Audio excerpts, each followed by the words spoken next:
Primeira jornada do Grupo D da Liga Europeia de Hóquei Patins. O Sporting a receber no pavilhão João Rocha os franceses do Quevert.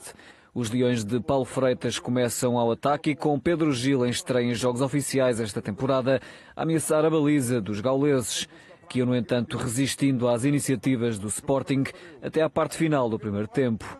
Aos 19 minutos falta sobre Tony Pérez dentro da área, grande penalidade convertida por Caio, 1-0 o Sporting na frente. Com o forte aberto, os leões ampliaram a vantagem pouco depois, num grande golo de Ferranfon. O espanhol a picar a bola com classe para o 2-0, delírio nas bancadas do pavilhão João Rocha. Ainda antes do intervalo, o 3-0, grande controlo de bola de Caio, a rodar e a rematar cruzado sem hipóteses. Segundo golo na partida para o avançado leonino. Vantagem de 3 golos ao intervalo, reforçada na segunda parte. Mais uma vez Caio em destaque a desenhar o hat-trick. Cobrança exemplar de um livre direto a fazer o 4-0 favorável ao Sporting. O Quevert não tinha muitas hipóteses, mas conseguiu reduzir pouco depois por Correntin Lepolodec. Mas o Sporting não desarmou e chegou ao 5º golo por Henrique Magalhães, aqui sem contemplações, a assinar também a folha de marcadores.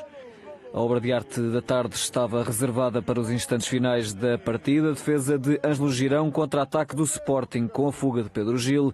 Bola na ponta do stick e um golo de pura classe do antigo melhor jogador do mundo, de hóquei patins.